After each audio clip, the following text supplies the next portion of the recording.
How much plastic surgery have you had? Very, very little. You can count them on. However, he's since been suspected of getting everything from facelifts to hair transplants. All of the rest of them are doing things. They're all worried now about... What would you do for $15 million? Would you work out for 9 months with the help of world-class trainers? Would you sign a contract promising to keep this process confidential? Chance in hell he's clean. No. Not a chance in hell. As big as The Rock is, at 50. Like, the men on your Instagram page are still of that ilk of unattainable, almost.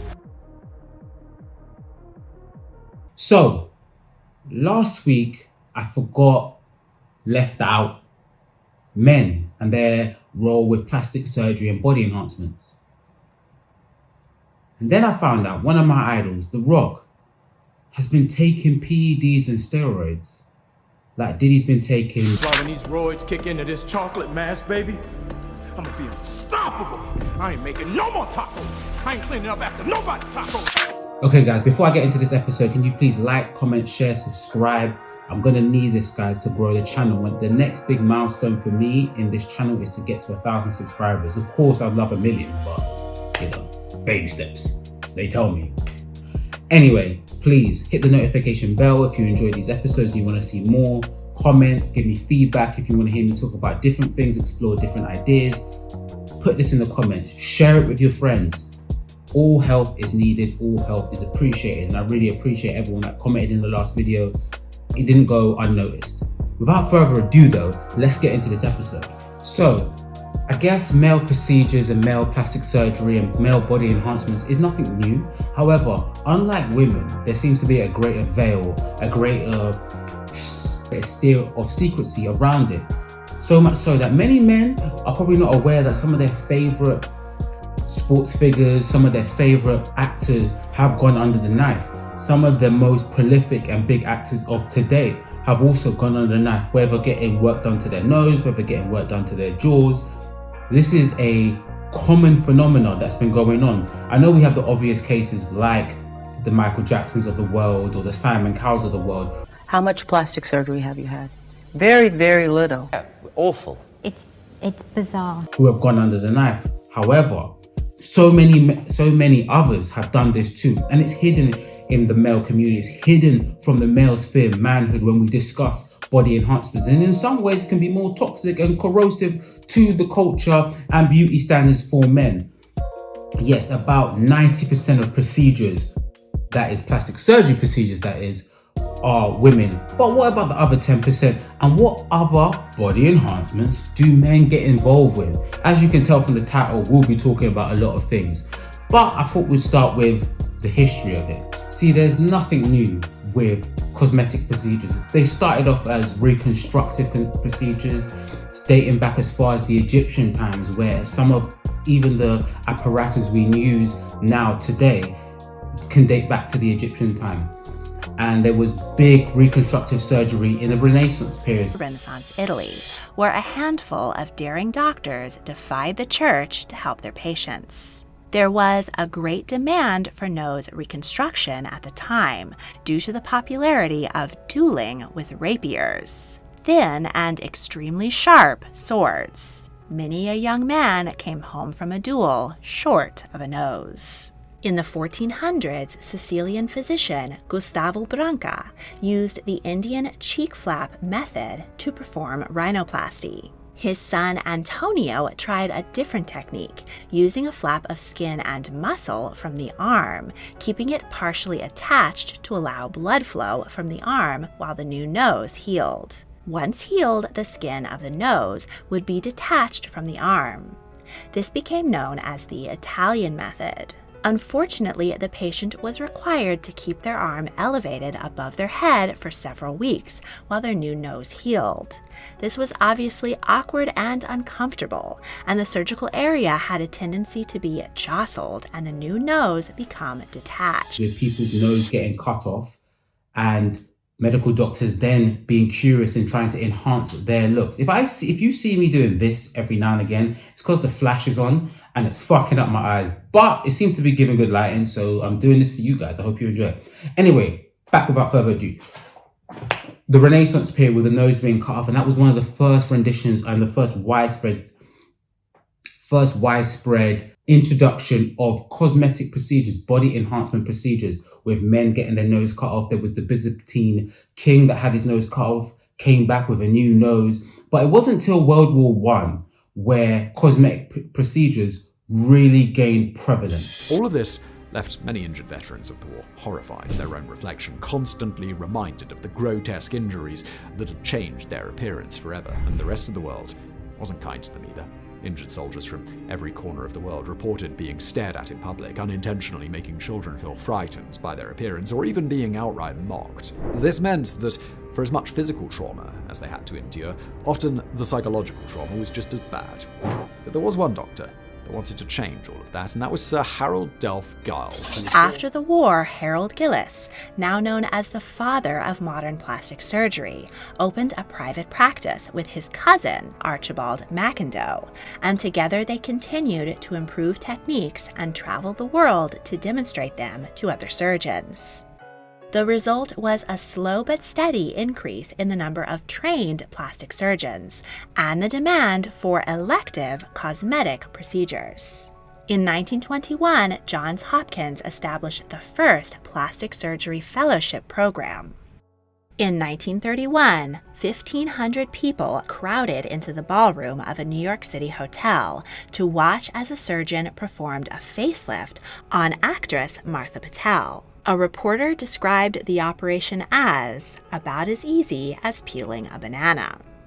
Facelifts continued to be a popular way for Hollywood stars to maintain their youthful looks. Joan Crawford, Bette Davis, Lucille Ball, Fred Astaire, and John Wayne all went under the knife. And as you can tell from that video, sorry guys, I had to take the flash off. It was killing me. Every time I looked down, I kept seeing this like weird blur. So I was like, nah, I don't love you that much.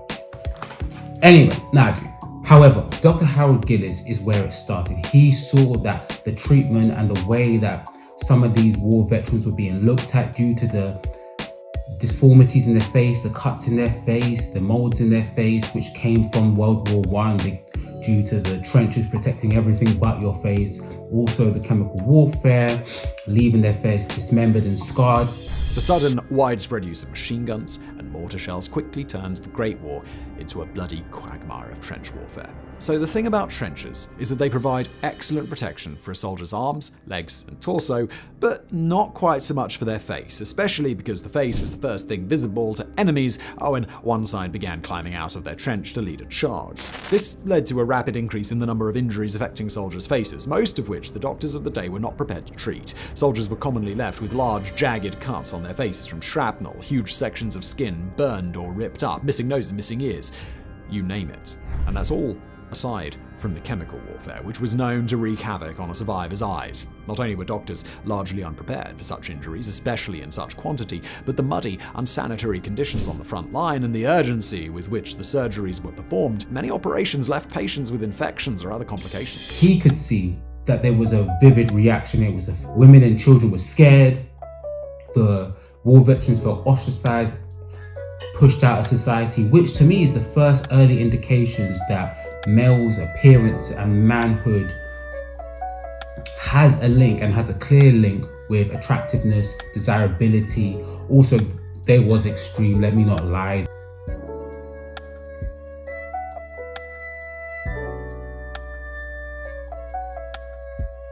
They were scaring children. Don't know why I keep saying that, but yeah, you get the point. But however, it's the first example where we see plastic surgery brought in to enhance the looks and the psychology of people, and especially men in that instance. And again, it's so funny that the birth of plastic surgery came from healing and trying to help war veterans. So, as you can see, the psychology of men and their attractiveness started to develop a bit of prevalence, which links to hegemonic masculinity. I know if you've heard the term, it's feminism. Are you a feminist? No, I am not. Really? Who likes feminism? Who wants to talk about feminism? I'm not here to debate that. It's more to shine a light at the fact that feminism brought up that there are idealized forms of masculinity, and a lot of it has to do with desirability to the other sex as well. So, without further ado, let's explore how people have gone down this route. You have to be as successful as possible in all realms. You have to be as good looking, as funny, as smart, as spontaneous, as interesting, as charismatic, as rich as possible. See, idealized forms of masculinity are also linked to people like John Wayne back in the early 1900s, Ryan Gosling, Michael B. Jordan, men that people believe are extremely attractive. The funny thing and the worrying thing about that is a lot of these men have engaged in body enhancements, plastic surgery, cosmetic surgery, potentially some of them with their body transformations, steroids and PED usage. I'm not saying definitely, allegedly, no one's suing me here. However, it's important to look at these things. You see, if you look at John Wayne, for example, the old actor who played a lot of Texan cowboys, he allegedly had a facelift to euthanize his face. If you look at someone like David Beckham, who is a sex symbol, many women it's their childhood crush. Many people had a crush on him. Some guys had a man crush. That's why. No, sit down. Why? That's why. The why minister's gone mad. But my point is, you can tell from this, these are sex symbols, and they've all engaged in plastic surgery, all engaged in work. And I think some of the most common ones that come in are people asking for noses that are really conservative so that they're not overdone. So people like David Beckham, Ryan Gosling, and then in the ethnic rhinoplasty, maybe Michael B. Jordan, and people like that overall have features that are well balanced and in men conservative and still leave that person with their character. See, rhinoplastia is the nose job. Rhinoplastia is what that doctor was talking about, discussing the different procedures that some of these actors have used, and it would be extended to other celebrities, other musicians, other influencers who have engaged in plastic surgery work. However, what I find interesting is that it's not spoken about enough. The dangers of it, although not many, are not spoken about enough. With rhinoplasty or the nose job, it's not to do too excessively, especially when it comes to men, because it can feminize your face. And the interesting thing with this, why I think it's so secretive and why it's so under the radar, is that rhinoplasty especially keeps some of the flaws. As you can see from the video, some of the imperfections stay and remain because it gives the male face character, it gives the male face a bit of a story. And I think a lot of what masculinity is linked to is the story behind it. So perhaps some of the reasons why it's not spoken about in the mainstream community in these discussions about plastic surgery is A, it's not at the forefront like the women's one. B, is that it's not overly done, it's not overly idealized like the women's in comparison. However, it does create an idealized form and an idealized form of transformation, which is not realistic, and it's still as damaging. Oddly, it's got more secrecy to it because it keeps imperfections in it. It doesn't strive for perfect, and perfect stands out in a world where perfect doesn't exist. And even those women who do perfect, it isn't perfect. But I think there's an interesting dichotomy with male procedures where imperfections, especially around rhinoplasty, are kept, while in other procedures, it's the strive for perfection which becomes obvious and it becomes to stand out. Just a very interesting fact, just a very interesting way of looking at it. But I wonder, does it make you look at these celebrities any different? Does it make you question their status as sex symbols? Does it make a difference to how you view them, that you know that they've gone under the knife to get the body enhancements that they have? And does it change their status as sex symbols, as in terms of examples and things they can, and desires that is reachable? I think that can actually make it a bit more toxic, that it appears reachable due to the imperfections staying, even though it's been enhanced. Sorry if I'm repeating myself, but it just really boggles my mind. Really boggles it. This extends to just more than just nose jobs. Things like Botox, filler, not so much filler, but Botox definitely. Many men have engaged in it, whether it's Michael Douglas, Gordon Ramsay. Many men have engaged in these works, these body enhancements, these plastic cosmetic surgeries to enhance their looks and their procedures, and it's hidden. Michael Douglas is touted. Michael Douglas. They say men often go on to look better with age. That may be true, but Douglas seemingly wasn't willing to risk it, opting to let the knife take care of those worrisome wrinkle lines instead. Douglas has reportedly undergone numerous Botox treatments, as well as facial augmentation surgeries. As one of the best men in Hollywood to be aging, but the fact that he goes under the knife in Botox is not discussed, and I don't think it actually makes his aging process better or worse, but it removes a factor from the story, and I think it can be quite damaging for men that are aging, for women that are aging, who look at these people and think, damn, I'm aging in dog years compared to them. No, you're not. You're just not going under the knife. You're aging naturally.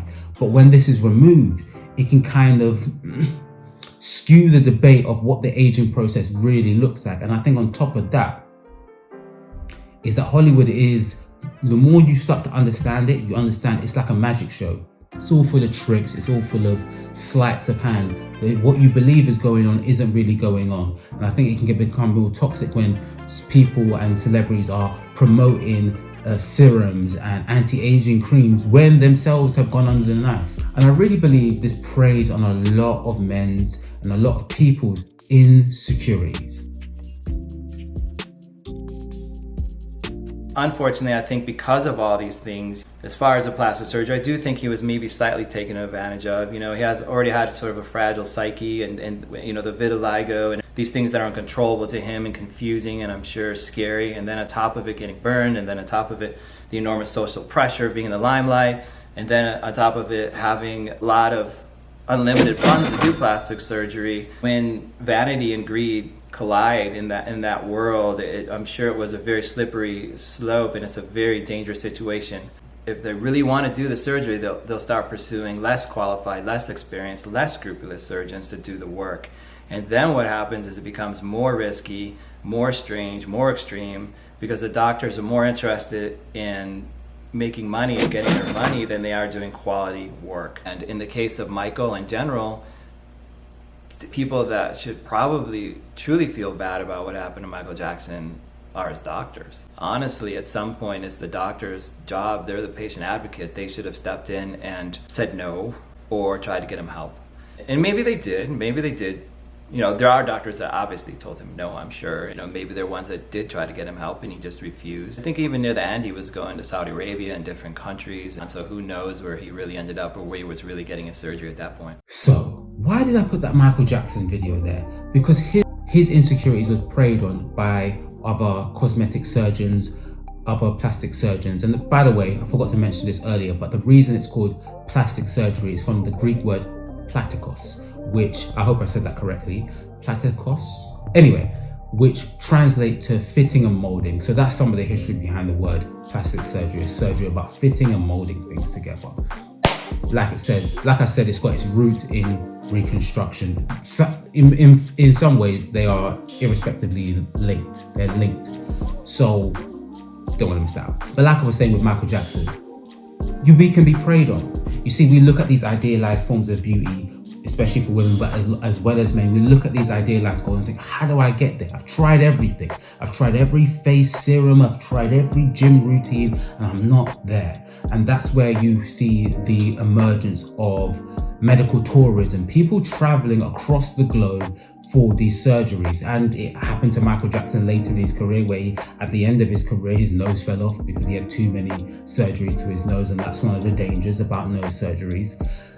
Rarely happens though, and it happens when you're exploited. But when you travel the world, to go around the world to find someone who will meet your needs, especially for us everyday people who are on a bit more of a budget than the celebrities, we are at higher risk at being exploited. And you see that with hair transplants. And up to the 1 year mark, had really good hair. Quite thick, came back really nice. But then after that, I don't know what happened. Maybe a year and a half later, it just started getting thinner and thinner. Well, here's a question. Was he on any medical therapy? Any time that I have a patient who comes my way for a consultation, the discussion is about more than just surgery. It's about the bigger picture. Why are they losing hair? What's the circumstance that surrounds that? What's the family history? Are they on any medical therapy? Because surgery is not something that should be done in a vacuum. You have to consider the bigger picture. And so I wonder for this gentleman if they even discussed medical therapy, or if he was on anything such as finasteride, minoxidil, microneedling, laser light, all these things that we talk about on the channel. Remember, the medical therapy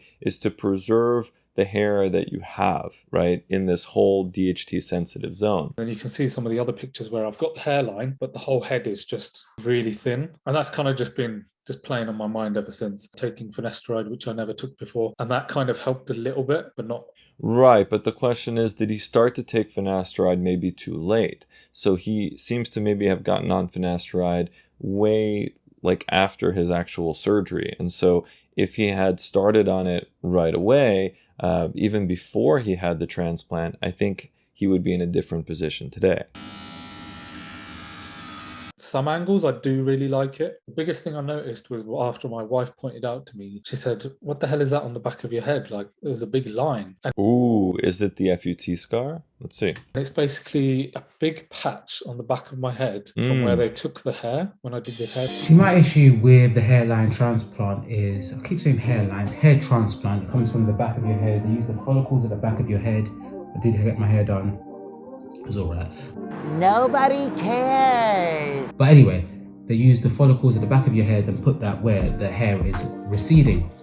The problem is with this debate, the problem with this conversation, I should say actually, is that quite often, first of all, people aren't honest. Do you remember that expose which happened with all these UK celebrities and influencers being exposed for going down the route of hair transplants?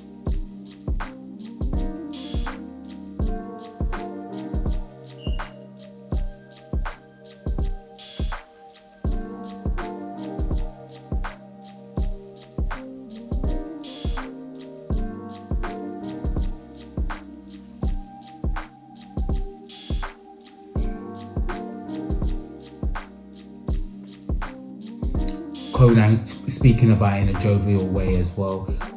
No one discusses what it's really about. No one discusses the safety precautions, the potential maintenance that comes after that as well. You need a full consultation after your procedure in terms of the medication you'll use, in terms of the potential microneedling you will need to use, constant oiling. It requires maintenance, similar to like what I was saying last week about the BBLs, is that you need to ensure that you're maintaining. Everything in life takes fucking maintenance. You can't avoid that, but it's avoided out of the conversation. It's treated as if it's this one-stop fix-all sort of thing, and that's far from the reality of the situation. You don't get a hairline transplant and your hair stops growing. Typically with hair recession, receding hairlines, it's alopecia of the hair, and some people's can be more aggressive, some people can be slower. It can all depend. But if you are someone who's having receding hairlines younger, that means typically it's going to be quite aggressive, number one. Number two, and this should be discussed in your hair transplant consultation, what's your family tree, what's your family history with hair loss, so that they can ensure that, and they're informing you that you potentially may have your hairline transplant, but you can still potentially have receding hairlines like this gentleman. But I've seen it with Deion Sanders as well. I've seen it with Floyd Mayweather, where they've had hair transplants. Their hair looks great for a year or two, and then the recessions happens again. How the gentleman in the video was happy with his overall results, and I'm happy for him, but I think sometimes the discussion is not talked about enough. However, it is fairly safe to have these procedures. What can end up happening is that you just cut off all your hair. You have a better hairline than you had before. However, you still have recession in your hair. And you can see it with like Wayne Rooney, LeBron James. They had hairline transplants. It looked great for a while, but you still see the hair loss, because if you're someone who suffers from aggressive hair loss, like Rooney, like LeBron, like Floyd Mayweather, like Deion Sanders, you're still going to lose hair, and it's not spoken about. And that's the problem with male plastic surgery, male cosmetic surgeries as well, because there's such this veil of secrecy, because masculinity and manhood doesn't like to talk about preventative tactics is about aging. Even though desirability is a big part of masculinity, it seems to be emasculate, and it seems to be an emasculation, I should say, of men to discuss enhancements, which has got such a negative tone, because when they are getting enhancements, they're not fully informed about what's going on. It's such a weird oxymoron that goes on. It's strange and it's confusing to me. I wish it was more honest. I'm not encouraging it. You can tell from my last video, I'm someone who prefers people going down the route of natural, accepting their body, accepting the aging process. However, hiding the reality of it is even more dangerous, and you can end up like that guy with scars on your head and not getting the proper consultation. Before I move on to my next subject, another reason why he got the scar on his head is due to the grafting, I believe is the term. And grafting, he had done all his grafting, all 40 of them in one session. I think that's the lasers and the putting the scars back together, putting this tissue back together, I believe. Earth are you talking about? And that essentially was done in one session. It should be done over at least 2 or multiple sessions, and that can happen. Holes that you can visibly see. So sometimes you guys ask me, well, why not do just like a mega session, 4,000, 5,000 grafts all at once? And it's for this reason. If you do, say, 2 sessions of 2,000 to 2,500 grafts versus 1 session of 4,000 to 5,000 grafts, the actual scarring that results is very different. It's not the same thing, even though the ultimate number of grafts is the same over the course of time. And that's where we get exploited by medical tourism, by these experimental surgeons, especially when you're on a budget. And like I said earlier in this segment, if Michael Jackson can be exploited, we can be exploited. And that's why it's so important to arm yourself with this information, arm yourself with this research, and make sure that you are fully informed when you're doing what you're doing. Everything you do comes with a risk. And let's not pretend that there's ever a magic bullet to anything in life. The aging process comes for us all. Father Time waits for no one. And that's not to bash Turkey or bash anywhere like Thailand where people get their procedures done. It's just to talk about the reality. They don't have the they don't have the same health standards that we have. They don't have the same medical procedures that we have. And often if you don't arm yourself with information, you may not ask the right questions to send you in the right direction and end up in a worse or financially more hardship position than you were before. Sorry. However, that is only 10%. And there is a bigger aspect about male body standards, male beauty standards, I should say, that we don't talk about. Hair is important, but there's one that's a little bit more important. There you go, yes! Come on, big man, work it, baby, come on! Let's go! Because if you're willing to do the work, you can have anything. And that's the physique of men. Being macho, being the strong man. This isn't funny! See, that is what's really important to men. Probably first and foremost. And too often, celebrities talk about their body transformations, talk about their body improvements. And what is missed out of the dialogue of those conversations is the fact that typically those body improvements, those body transformations are done under the guise of PEDs. They are done with the use of PEDs. PEDs are performance enhancing drugs like steroids, HGH, human growth hormones. And these things can exponentially increase your muscle growth, your recovery, are preventative for injuries, but are not natural. Also can have detrimental effects to your overall bodily hormones. And too often, celebrities indulge in this. While these signs do not conclude steroid use, when many coexist together, you should start to get suspicious. These red flags include gyno, hair loss, overdeveloped shoulders and traps, acne, and abnormal vascularity. And then you have the more obvious, such as gaining abnormal amounts of muscle in a short time period.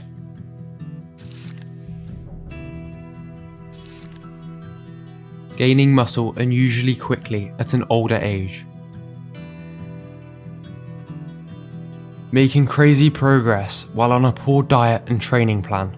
So just training constantly, eating just chicken breast, broccoli, and that is it. Yeah. So he makes pretty clear that chicken breast and broccoli is the diet model, and he did that for 9 months. So we're looking at about 1,318 calories. And we're looking at a deficiency in almost all areas. While I'm not going to call anyone out directly, many of these actors do display many of these red flags. Even though a lot of them are probably natural, it's highly unlikely that every single actor has outright refused some assistance, especially given the pressure they're under. If you wanted to see an analysis of whether a particular transformation was natural or not, There are plenty of videos which explore this, and this begs the question. See, I think he was being quite nice in that video. I think most of them probably aren't. As you can tell, the ages of some of these people and the muscle growth in it, in these abnormal times. I know Mark Wahlberg is someone who's always been in the gym.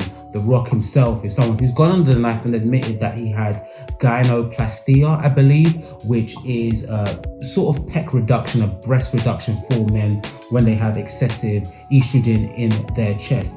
However, it's typically actually related to HGH, human growth hormones. That's how the estrogen gets there. Not all the time, but some of the time. And I think, again, it's something that is removed from the conversation.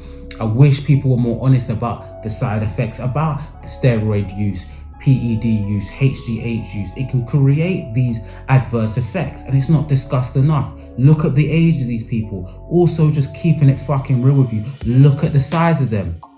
Pause. Monetize. Oh God, that was crazy. Big pause. Big pause. Pause. I know. But their girth, their size, it's unusual, it's unnatural at that age. Not to talk about their workout routines. I'm someone who lives in the gym. I'm someone who lives there. And say, hey man, get a life. Not literally. However, you can see that their growth is unnatural, number one. Number two, their workout regimes are extreme. Sometimes they're extreme, sometimes they're just bad, sometimes they're too basic. There's so many problems with their workout regime.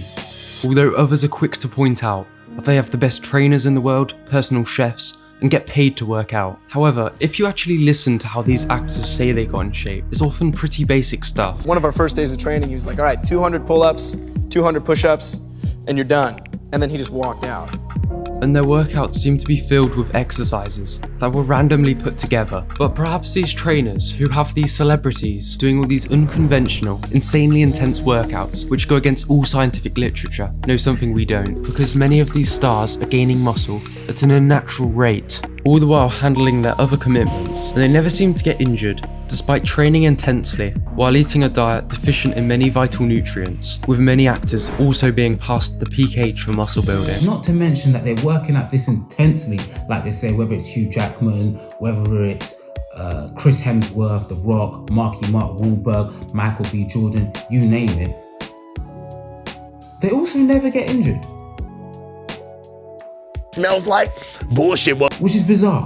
Which is the most bizarre part. Which is probably the most obvious sign of the HGH use. You can also see that they crash diet, because some of them like Chris Pratt, for example, have gone and undergone extreme weight loss and weight gain post and pre their roles. Tom Hardy's another one who spoke about the extreme and excessive weight loss and weight gains that they've gone through. And I know some people may sit here and say, you know, they have the best nutritionists, the best trainers in the world. That's true, but no injuries, poor diets. That whole broccoli, brown rice and chicken breast thing is generic, and as you could tell from the video, actually is not beneficial to a healthy diet. And people who take this on and try to copy it and paste, and many people do, are prone to poor results because it's bad training methods, body dysmorphia, eating disorders if you mimic this. And I just wish it was discussed, the realities of it. Maybe it would ruin this story about them working hard and doing these Batman-like trainings, them becoming like Batman. It may ruin the mirage of it, and that's why I said Hollywood, the entertainment business, is more like the magic business. It's all bullshit. Easy fugazi, it's a wazi, it's a woozy, it's a fairy dust. It doesn't exist. And you can see this leak into the influencers. Influencers have mimicked this as well. The influencer athlete side of things, the influence sports side of things, and you can even see that there was a controversy around Gymshark and the people that they were using. Like, the men on your Instagram page are still of that ilk of unattainable almost. While the majority are good people, to many, the brand was now projecting an impressive but unrealistic body image, which was no longer motivating. Yes! I love looking at muscly men on steroids and whose physiques I will never get because I don't take drugs. Yes! Especially up until more recently, Gymshark were assisting some of the biggest problems that Ben's very fitness inspirations set out to end. One of the most common reasons that people give up on their fitness expectations after a month or two is that they have completely unrealistic expectations. The current crop of fake natties on YouTube make this worse than ever. You know, the quickest way to gain views is to get ripped, big, and shredded. So what do? They start taking drugs, they lie about it, and then they sell you on their bullshit advice. So you can only blame yourselves if you fall for it. And that's the number one reason why I decided I never wanted to be a Gymshark athlete. Because if you look at 99% of them, male or female, they're 100% fake. And I hate it. And it's not hurting me. That's what you guys don't understand. It's not hurting me, it's hurting you. Give up looking like a Gymshark crew by age 20 if you're lifting natural. When the only true requirement was to look unnaturally impressive while claiming natural. This has a few effects. Firstly, more people take steroids while claiming they don't. More people follow bad, often unhealthy advice, and body dysmorphia increases as the public's perception of natural is skewed. I remember watching that video years ago, maybe even during lockdown, and thinking, wow, like the bodies that I wanted, I couldn't get after 20, and it was kind of disturbing. It was kind of upsetting to see that, I can't even lie, but it was also very interesting. I wanted to show you that video for the simple fact, despite that really weird guy who was standing there with his shirt off, having like a bad tan, it was really weird. Anyway, I wanted to share that with you. I wanted to discuss that with you and just say that this is how far they're lying. This is how far and extreme they're lying. Their bodies are so unnatural, and it's been discussed for years. And yes, Ben has discussed changing his model, changing the kind of models he brings in. Also, just for a fun fact, he's made it more diverse. There's more black men and women there as well. Women just started, by the way. Black women only just started. However, it has been discussed and it has been pontificated that he has moved on from that. But you can see the problems that come from HGH, PED usage, and also one of the biggest problems that comes from it is the reality that they require a doctor to monitor your hormone levels. You see, like I said earlier with The Rock, it can create growth in unnatural areas. If you're taking steroids, you can end up with heart failure, organ failure, because the organs grow as everything grows.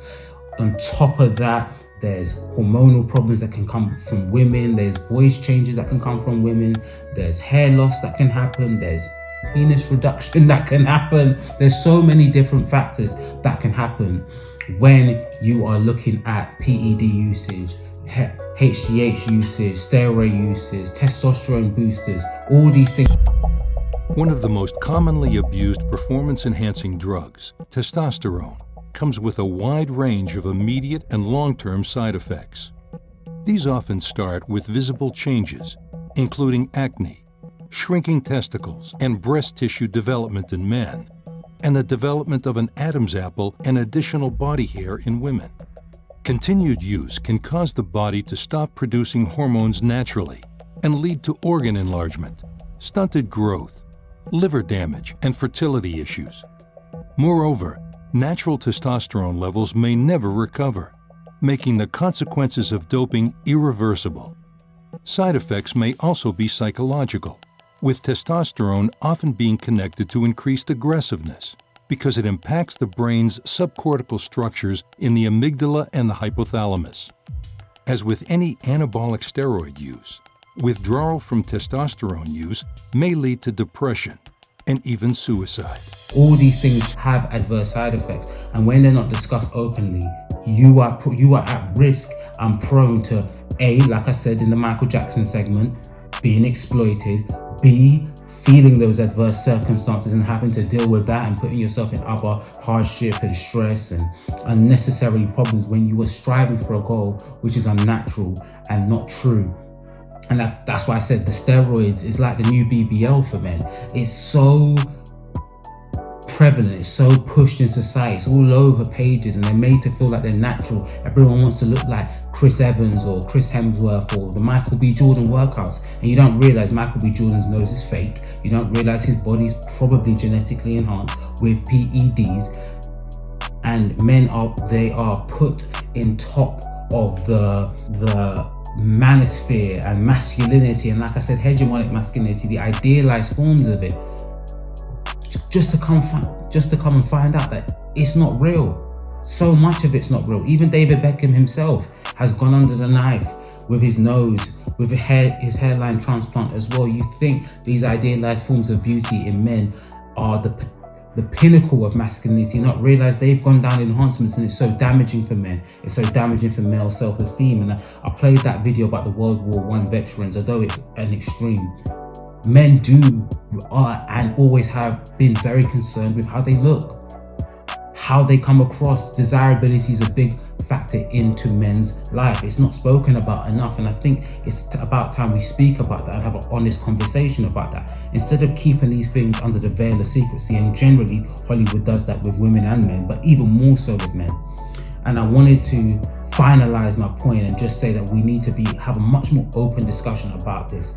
Is it risky? What are the risks? Should you do it? Should we be loving ourselves more? Which was the theme of my last episode and will be the theme of this episode. These are natural bodies that you see from influencers, gym influencers who have the platform to discuss a more honest and open approach to how they get their bodies, but they don't, because they want to just sell you these bad programs, sell you these bad things. Bad workout programs, not bad things, but they're not thought out. They're not thought out diets, they're not thought out workout programs. Growing muscle is hard, and it's not talked about enough, which again could be the theme of the title. So it could be the theme of the episode. It's ridiculous. And I wish we did more. I wish we spoke about it more. I wish there was a lot more honesty. If I'm being quite frank, I wish there was a lot more honesty. However, I don't want to go on for too long. I don't know how long I went on for, probably a while.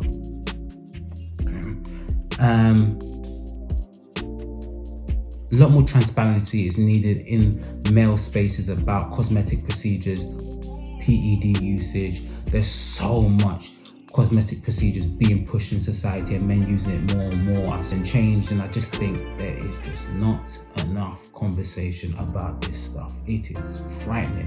The PED usage in the sports influencers page and the body transformation page is just creating a false dichotomy of what masculinity and what real bodies look like, creating unhappiness in men. Men already are becoming more and more lonely. The world is becoming more and more lonely, and it's too much hidden. And I think we need to have a real honest, open conversation about that and start to project and push honest, hard-working bodies, people who really work for their bodies. And those who do go down the enhancement route, we're not trying to shame you at all, but just be honest. I think the lie is the biggest shame of it all, and that's shame on you.